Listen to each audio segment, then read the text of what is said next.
Hello, Taylor. Hello. How are you? I'm doing all right. How are you guys doing? We are fantastic. Thanks for taking the time to call in. No, thank you for having me, man. Yeah, so first thing I noticed, and I'll just be blunt, you look hot AF on the front of this new record. Jackson! I'm sorry, Well, she thank you. does. Well, I say thank you very much. Thank you very much, sir. You look like a badass. You're on a motorcycle. Tell us the story behind that artwork. We wanted to make a kind of a classic rock and roll album cover for a single, something. It had to be something as bold as the song. So that was kind of the point. We shot it in New York right before quarantine happened. So luckily we got all the album art photo shoots and literally 2 days before quarantine started. So that was fortuitous timing. We shot it with Danny Hastings, who shot the Going to Hell cover. So it was great to work with him again. Love that guy. It was a really great shoot and really fun, and I'm glad it's out in the world now. Have you ever seen Judas Priest in concert? I've never seen them in concert in person, but I've seen some of their shows on Access TV or whatever. Yeah. Well, Rob Halford used to ride a Harley onto the stage. I've seen that. Yep, I've seen that. I can't actually ride a motorcycle, but motorcycles are very ingrained in my life, and that my dad rides Harleys. A lot of my friends ride Harleys. Kato, our producer, obviously rode Harleys.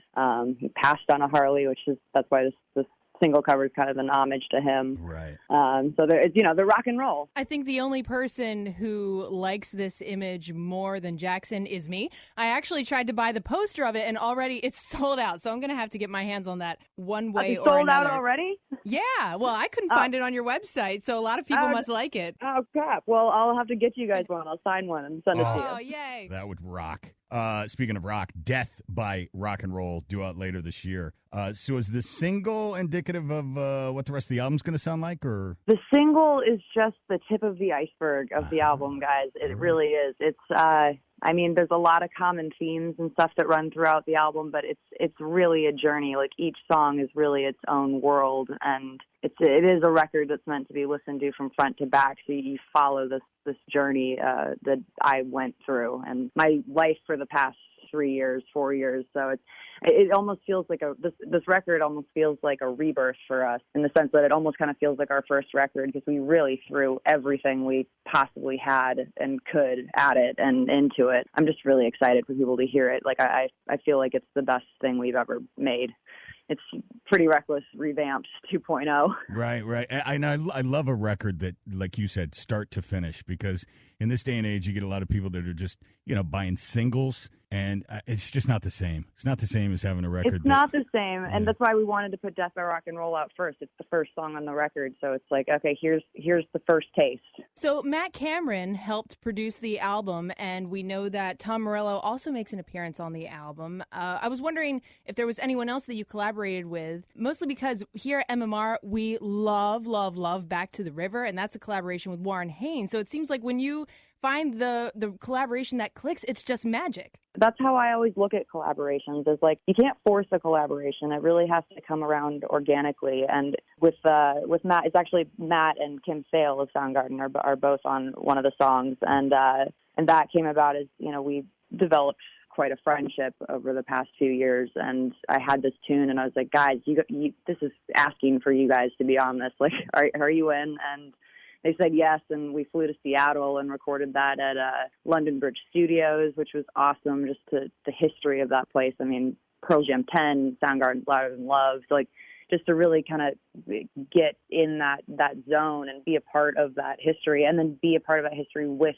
the bands that made those records there. It was a really amazing experience. Yeah, and Tom's on another track. It needed a solo that was screaming for Tom Morello, so I called him up and went, "Hey man, do you want to play on this?" And he said yes, and I can't wait for everyone to hear it. I don't want to spill the beans too much, because it's you got to listen to it. It's hard to talk about. Well, it's pretty awesome that you can just pick up a phone too and say, "Hey, this song needs you." And these guys are like, "Oh, hell yeah." It's not a bad position to be in, I'll tell you that. Right. I mean, to get to work with some of your idols like that is it's crazy. Sure. How's quarantine treating you? I was thinking about this, and Sarah and I were discussing this earlier. Like, you've been working your butt off since you were a kid. It's like, is this What's it like to just stop everything right. for what seems like might be the first time in your life? Well, Honestly, I feel like I've been basically quarantined for the past 3 years. I kind of, we had a hard couple years, and I kind of went down and stepped out of the public eye to gather myself and make this album.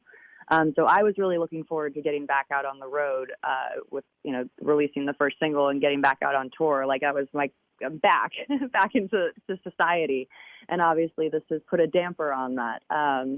So I'm kind of used to the quarantine lifestyle. However, I'm extraordinarily sad that we can't play right now because I just so badly want to get on stage and scream "Death by Rock and Roll." Yeah, right. What do you think, in your opinion? Because we get word every day about another concert or another tour canceled. Do you think you're going to have any long-lasting effect on the industry, on concerts and live shows? Oh, man, I don't know. I mean, I certainly think that when it comes back, I'm sure it's going to be a little different. I'm sure there's going to be some, sort of regulations that are different or, safety codes or whatever. But the one thing I do know is that rock and roll and music, live music, that can't go away. It simply can't. It's needed in the world, and I know that musicians will figure out a way to do it. So, like, I joined a band to play live. I can't not play, so we'll figure it out. We were really excited to see you this fall, and unfortunately that's going to have to wait a little longer. I was wondering, since you are gearing up for the release of this album but can't really act on it yet, if you've thought about maybe creating a music video for Death by Rock and Roll. And I'm not talking like the acoustic performances that we see that are filmed on iPhones and the Instagram live streams, but I know that Weezer and Evanescence both created music videos while in quarantine. I was wondering if that's something that the band has thought about. It is something that we're thinking about. It's a struggle right now because I really want to make an epic visual to go along with the song. And that is obviously a little bit of a challenge right now. It's on hold at the moment. We're going to kind of see where this goes because, no one knows right now, but we are going to make a video. It's just, it's about when and how and, and how we can accomplish it and make something really great. But yes, that's like the main focus of what we're talking about now is how do we do this? Well, I'm thinking out loud here, but if you decide, you get a feeling, you're like, what this video needs is Jackson from WMMR in Philadelphia. Let me call him. And see totally. Totally. It actually could be a cool video. Get a bunch of DJs and rock lovers just rocking out to the song. There's your video. Yeah, I love it. You mentioned that you recorded the album in Seattle, right? Not the whole album, just the one song with Matt and Kim. But you're not from there, right? It seems like you have such a strong connection with that city and that scene. I just love the music from that scene. I grew up, worshiping it. So I feel like I feel a part of it. But I felt the same way when I went to England for the first time and saw, Abbey Road, where the Beatles walk on Abbey Road, and the factory or the building for Animals by Pink Floyd, and drove past it. Being a part of that history and getting to work in the environments that all those great records are created is so cool. So yeah, we did the one song there, but the recording of the rest of the album was done at a studio in Maine called Halo Studios. That's cool. Is this summer your debut album turns 10? I know, it's crazy, right? Time flies. It's like, wow, that was 10 years ago? I feels like yesterday, yet at the same time it feels like 10 lifetimes ago. So right. it's insane. It's wild. I don't know how to say it other than that. I can't believe 10 years gone that fast. You were still a teenager when that album came out. So when you look at it now, your relationship with that album has got to be a little different now than it was then. Yeah, of course. I still love that record. I think when I listen to any of our records, I immediately go back. It's like a time capsule because each album really is a moment or a period of my life put into an album. So when I listen to that record, it just brings back all the memories of where I was at in life and how we made it and where we were and all those experiences that came along with it. It's like a photograph. It just kind of jolts me back to that time. Yeah, I always talk about how music has that incredible ability to take you to any given place and time in your past, and it's like you can smell the smells. It's like you're there all over again. So is somebody that's just a music fan for it to be that vivid, listening to, any particular song that takes you back to any particular place. I would imagine that for the artist that actually wrote the song, that would be like tenfold. I guess, maybe. I've never thought of it like that. Because I listen to tons of music, and I guess, I relate songs to the first times I heard them or certain experiences or whatever, and it does put you back into whatever mood you were in or, whatever was going on in your life at that time. So, it certainly does. When I listen to those records, it's like going in a time capsule or a time machine. I know you've been super busy preparing for this new album, but I have to know, have you had any time to watch Tiger King? And if so, what are your thoughts? I actually did watch Tiger King because everyone I know called me and said, you have to watch this. It's insane. Yeah. And it was just that. It was insane. I didn't understand what I was watching. Like the first episode, I was calling Jamie, our drummer, because he told me to watch it. And I was like, dude, what is that? What's going on? What am I watching right now? And he's like, dude, just wait. It gets crazier and crazier, and you have no idea where this is going. Right. And he was right. That was a entertaining binge watch. There are two things we have in common. We're all going to get through this together, and we've all now seen Tiger King, whether we like it or not. Right. Yeah. I've moved on to Ozark now. I'm in Ozark. Oh, my God. What season are you on? I just started season 3. Oh, it's so good. I just finished season 3. Oh, it's so good. So good. You will not. They better make a 4th season. I love Jason Bateman, and I think it's great. I got to tell you, the way it ends, you're just like, well, they have to make a 4th season. There has to be one. All right. Yeah. They better not leave me on a cliffhanger, and then that's it. I'm gonna be real pissed. Right. I've invested time. Well, I know who we can blame for the coronavirus. It's Carol Baskin. Right?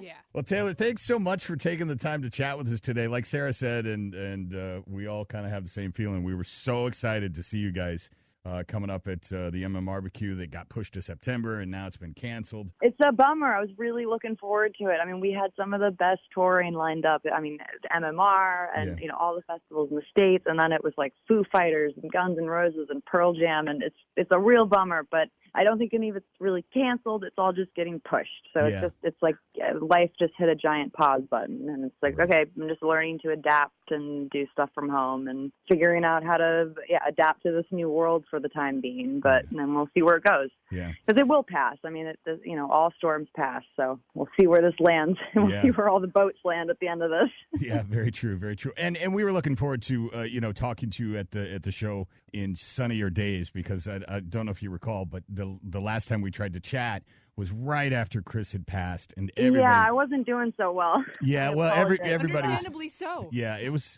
and I remember we were just like, yeah, let's not do this. This is not the time. We'll talk another time. Yeah, I'm pretty sure I just started to cry in every answer, and I was like, this is maybe not the best time. So I thank you for being so understanding with that.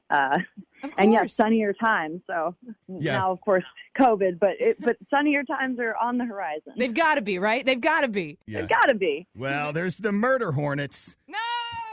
Yeah, it's just one hit after the other. But I will tell you, I'm in Maine quarantined right now, and it is pretty amazing to see like all the wildlife that's out. It's so beautiful. Like they're just the animals and the trees and the air. It's thriving, and that's maybe the world needed a break for a minute to reset itself. Sure. And Maine is a beautiful place. Are you like very far north in the state, or more down towards Portland? More close to Portland, but a little more north. I'm actually on an island off the coast of Maine, so it's pretty remote. It's not a bad place to be quarantined since there's not really any people around anyway. Yeah, awesome. Well, enjoy that, and we cannot wait to see you again. Thanks again for taking the time, and we'll get through it. We'll get to it. It'll be bigger and better than ever when it all comes back. Yes, ma'am. Thank you guys so much. Thank you so much for the support and everything. And stay safe. And I hope you guys are doing well. And looking forward to the future. You too. Can't wait to hear the album. Yeah, me too. I can't wait for you guys to hear it either. All right, Taylor. Have a great day. We appreciate it. Of course. Thank you so much, guys. I'm Meltdown, and I host a podcast called Talkin' Rock. I put my 3 decades of rock radio experience to work while interviewing some of the biggest stars in the rock genre. Check out the Talkin' Rock with Meltdown podcast, giving you a backstage look at some of your favorite bands. Download it and listen today at Apple Podcasts, Google Podcasts, Spotify, or wherever you listen to podcasts.